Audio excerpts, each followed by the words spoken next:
Hi and welcome to your Trades Coach Academy lesson. Now this is the third in a series of free lessons that we're sending to you to give you a bit of a sample for what the wider Trades Coach Academy program is all about. And hopefully those previous two lessons that you've looked at have given you a few sort of tips and techniques to help you improve your knowledge around the difference between markup and margin in the way that your prices are put together, and perhaps some enhancements into the actual costing processes that you're using to come up with your selling price and jobs, with the idea that you can increase the gross profit that your jobs are generating for you to a level that's going to provide you with a solid income, a good solid business for a long-term survival, and is going to help to provide you and your family with the type of income that you know that you deserve. So today's lesson is all about mastering delegation, learning to let go to achieve more. And this is a problem that I hear a lot from my clients when I first work with them, in that they are saying that the hours that they put in are just ridiculous, and they're working, a full day on site, 8 or 9 hours, doing it at the task technical level.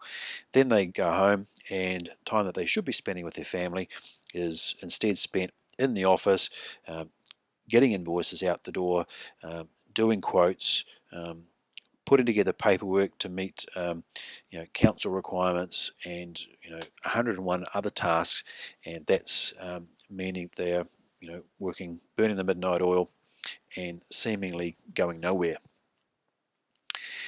And some of that issue is obviously lack of systems in the business, sometimes lack of size, obviously, in a small business. Sometimes it is a matter of habit as well, that people get into this zone of doing these long hours, and it does become a habit. And like the little guy here, the little Superman, sometimes it's caused by this attitude, well, nobody's as good as me. If you want something done, you got to do it yourself. So there's no trust built up with other team members, or trust for people outside of the business to take over some of these tasks, because you feel that you've been let down in the past, or you just can't seem to get the right people. But it often comes down to the non-ability to be able to properly delegate those tasks away to somebody else. And I do get people saying that one reason that they are reluctant to delegate too much away to other people is that, hey, I teach some of my guys to do key tasks in the business, and then next minute they decide to leave and join a competitor or start their own business. So why bother? It's easier if I just do it myself. Problem there is that it is really going to hinder the growth of your company. You will not be able to grow past that ceiling level without starting to be able to work through and with other people in a more collective way. And your team will get unhappy as well. If you micromanage them all the time, they're going to get frustrated, and that's a further way that they're going to, or further encouragement for them to leave. So what's the solution? And certainly delegation is one of the things, and what I refer to here is how I, to summarize these techniques, I sort of say here to ate the problem. So what does that mean? So they're words that have 8 in them. So number 1, eliminate. Are there tasks that you are doing on a daily basis that that you really shouldn't be, because they are time wasters? And you're probably thinking to yourself, well, I don't waste any of my time. I'm just so damn busy doing what I need to be doing. I don't have time to waste. And you're probably right. In this area, in my knowledge of what tradies are like, they don't too many tasks that they can probably eliminate.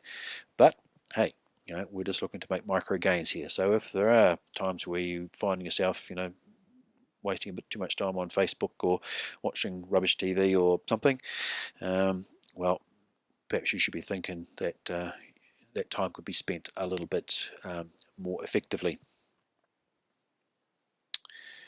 Second one is automate, and there's definitely going to be some gains that you can make here in your efficiencies and gain some time. And that can be for something as simple as having some templated emails, so that you're not having to retype out stuff all the time. So be able to boilerplate together emails a lot faster. Use of spreadsheets to help you in your costing processes or what have you, right through to having either apps on your phone or apps on laptops or programs to help you be more efficient in getting that information through from the field through to your administration and invoicing system. And there's a lot of really quite cool products out there at pretty low prices these days. Number 3 there is congregate. So what I mean there is, if you're doing tasks, particularly that back office sort of stuff too, look to perhaps gather those tasks together and do them all in one hit. So if it's invoicing, dedicate one day a week to do your invoicing. So just make sure you know that, okay, that's the day I'm doing the invoicing. You gather all the information necessary to be able to push out those invoices, and you can kind of get in that zone. And once you start getting in that area, and you can tend to smash the work out a lot faster, as opposed to you do a little bit of invoicing there, you pick up the task, and then you just get used to it. Then you put it down, and then pick it up again another day or half a day, and then you've got to get yourself back up to speed again. It's more effective if you can kind of bunch those tasks together and do them all in one hit. And the big one there we talk about today in more detail is about delegation. Getting other people to do some of the stuff that you're doing, and that's either going to be people within your company or looking to use outside resources to do some of those tasks for you. And just briefly looking here at the journey of an average kind of trade business from when it starts up, and this may or may not align up with where how you've had your journey so far, but typically you start up as a DIY one-man band, and you are doing absolutely everything. You are doing all of the jobs, 100% of the work yourself, plus you're doing all of the back office support stuff as well, plus you're also trying to get more work coming in the door, so you need some marketing exercises of some description. You're doing the quotes, going out there at night trying to sign people up to do work or what have you, so everything is down to you. Next phase on, you're into that sort of supervision type of situation.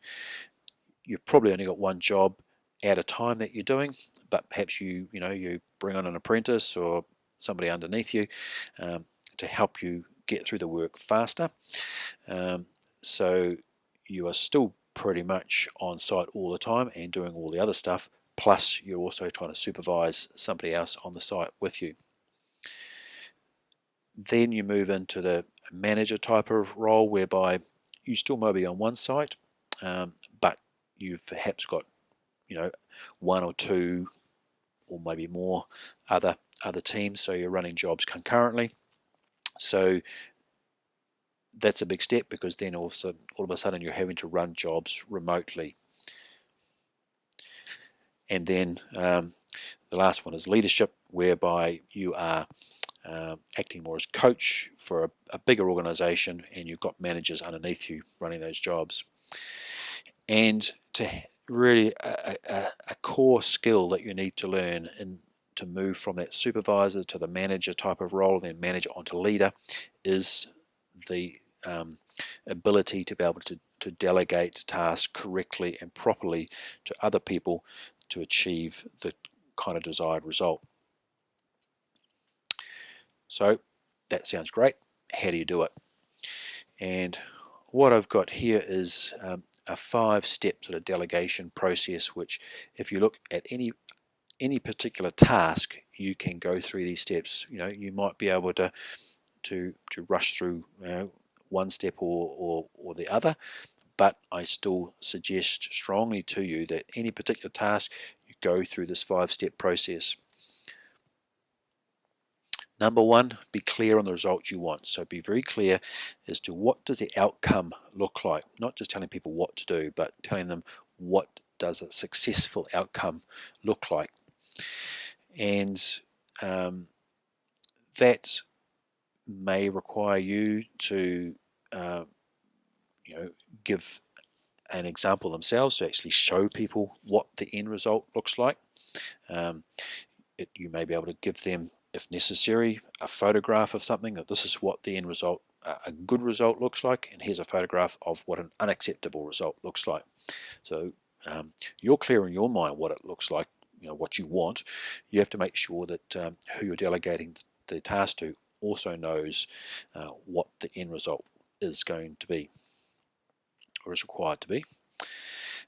Matching the task ability. So don't set people up for failure by giving them tasks that are way beyond their capabilities.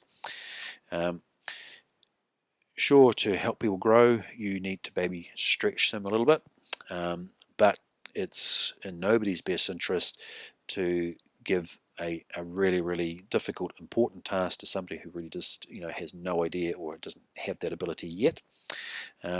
So there will be tasks that are really, really important ones that you may need to have to retain on your plate until the people around you get a little bit closer to your skill level.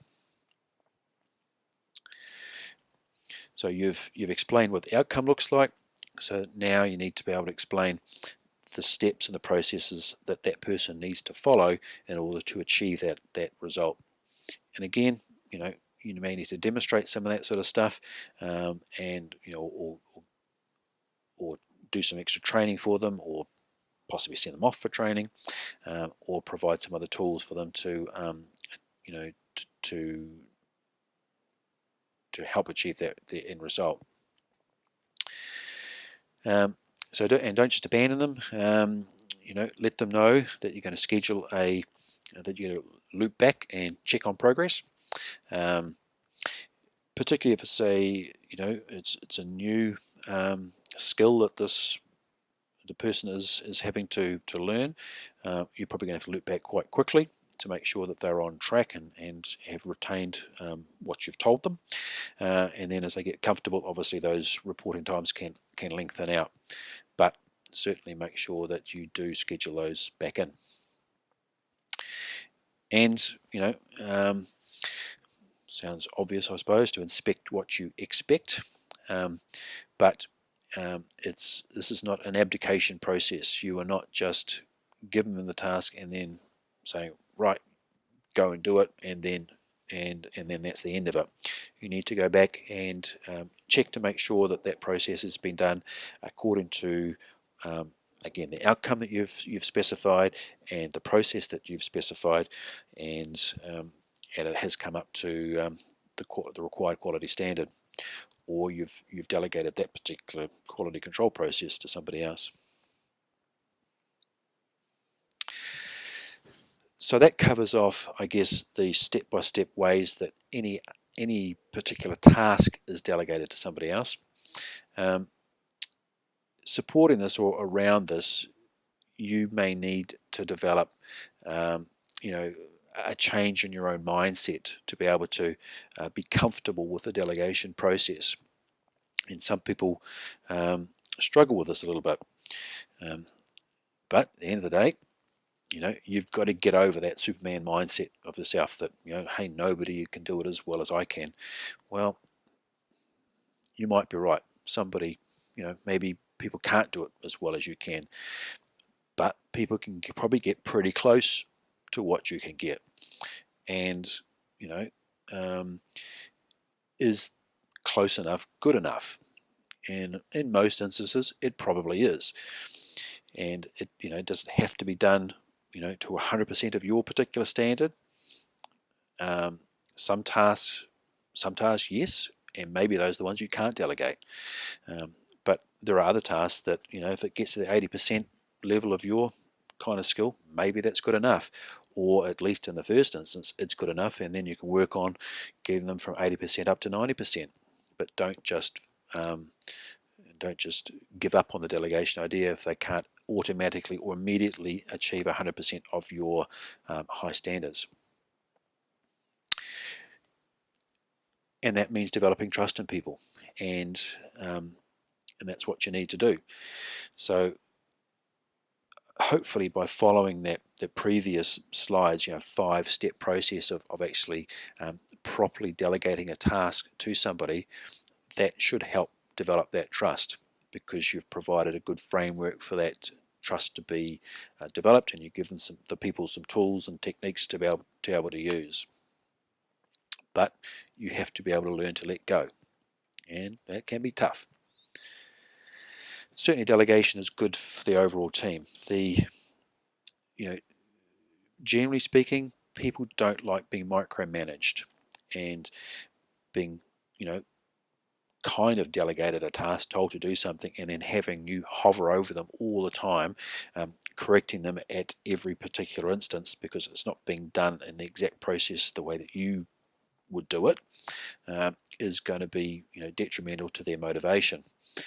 At the end of the day, as long as you're clear on, again, that outcome as to what the required outcome is, if that team member develops a slightly different technique in order to achieve that end result, is that such a bad thing?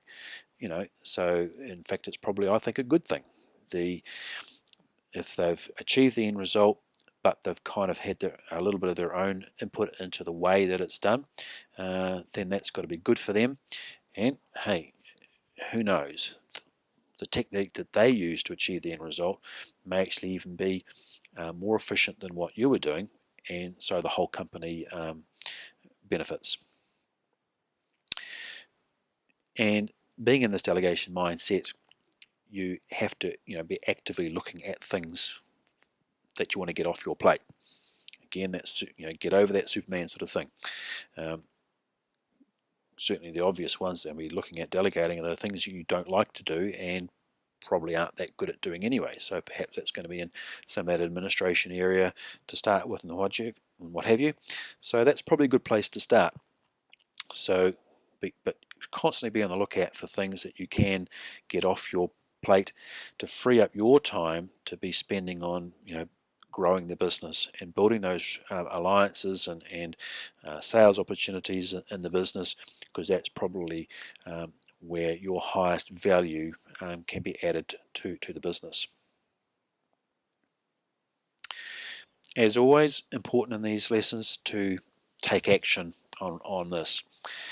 And the stuff to download here is there's a task sheet there, I suppose, that you can download and then start to look at listing out some of the tasks in your business, and then deciding on those tasks, are they going to be tasks that you have to keep because they're just too important at this stage and you cannot delegate them, but obviously look to try and build that list up and identify some of those tasks that you can start to look at delegating, and then use that worksheet to be able to go through that process to be able to choose the right person to delegate that to, and a process to make sure it's done properly.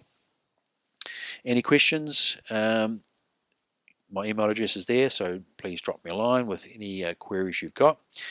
And I obviously also encourage you to now click on the links, if you haven't done so already, to the core information page about the Trades Coach Academy, and there we'll be able to explain in a little bit more detail about the step-by-step process as to how it kind of works, what the kind of benefits that it's going to bring to your business, and how it's going to help you achieve really good, solid, long-term success in your business, and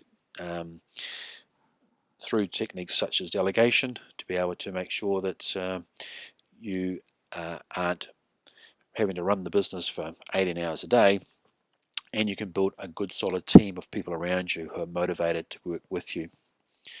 So thank you for your time, and I look forward to seeing you join the course.